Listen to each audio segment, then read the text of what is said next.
بسم الله الرحمن الرحيم. magacayga Salmaan Cabdi Xuseen Dhagaweyne gudoomiyaha xisbiga kulmiye ahna xildhibaan golaha deegaanka Buuhood waxaan rabaa halkii aan uga mahad celiyo oo uga hambaleeyo madaxweynaha Jamhuuriyadda Soomaaliland cusub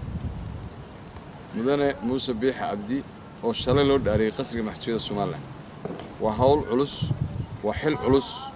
markii ugu horreysay hambaliye kadib waxaan leenahay Ilaahay ha ku fududeeyo xilka ballaaran ee lagu magacaabay waa min daraf ilaa daraf Soomaaliland waxa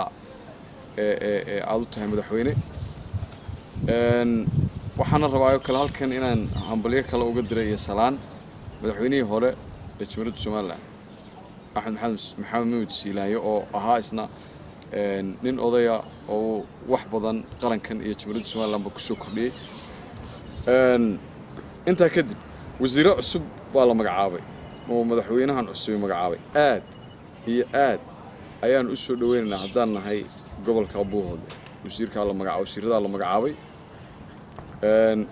waxaanuna ula shaqeynaynaa si buuxda hiil iyo hoob oo isla garab taageynaa xukuumadda cusub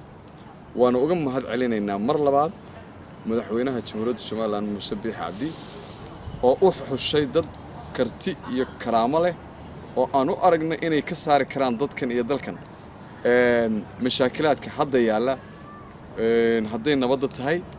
hadday sixir bararka iyo mashaakilka kale ballaaran dalka jira tahay xubnaha la magacaabay waxaanu ka rajaynayaa iyagana Ilaahay uga baryaynaa inuu u fududeeyo xilka loo magacaabay annaga gaar ahaan wasiirka loo magacaabay gobolka loo magacaabay waa wasiir shaqadiisa ku filan waa wasiir aan ku kalsoonahay waa wasiir u qalma shaqada iyo shaqada qaranka Jamhuuriyadda Soomaaliland guud ahaanba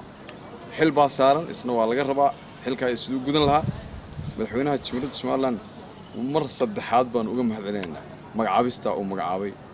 aad iyo aad baa u mahadsantihiin saxaafadda guud ahaanna aad baan u salaamay